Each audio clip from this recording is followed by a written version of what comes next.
শেখ মুজিবুর রহমানকে স্বাধীনতা স্থপতি বলা হয়, তার কোনো পদক নেই। তাকে কেন পদক দেওয়া হবে? সে তো পলাই গেছিল, সে তো যুদ্ধের মাঠ থেকে পলাতক, তার শাস্তি হওয়া উচিত ছিল। সে তো স্বাধীনতার স্থপতি, আওয়ামী লীগের স্থপতি, বাংলাদেশের জনগণের জন্য না।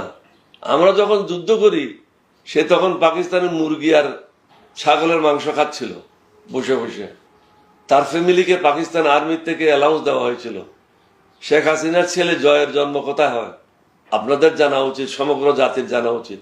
ওয়াজেদের ছেলে জয়ের জন্ম হয়েছিল ঢাকা সেনানিবাসের হসপিটালে, সামরিক হসপিটালে, এবং তাদেরকে প্রতি মাসে 1500 টাকা করে ভরণ পোষণের জন্য পাকিস্তানিরা ভাতা দিত।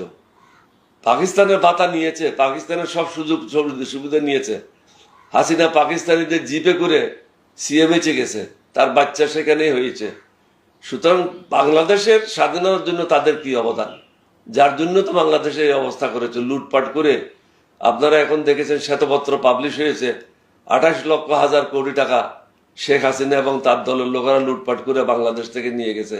আজকে বাংলাদেশকে ভিক্ষার ঝুলি করে ছেড়ে দিয়ে চলে গেছে। এটার থেকে বের হওয়া খুবই কঠিন কাজ। সমগ্র জাতিকে ঐক্যবদ্ধ হতে হবে।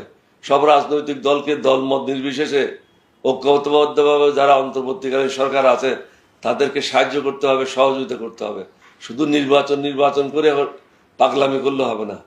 দেশটাকে সঠিক পথে আনার জন্য পদক্ষেপ নিতে হবে, সাহায্য করতে হবে, সহযোগিতা করতে হবে। আমি প্রথম যুদ্ধ শুরু করি চট্টগ্রাম সিডিএ মার্কেট থেকে। সর্বপ্রথম বিদ্রোহ করি শহীদ রাষ্ট্রপতি জিয়াউর রহমানের নেতৃত্বে, এবং পাকিস্তানি সেনাবাহিনীর 6 জন অফিসারকে গ্রেপ্তার করি।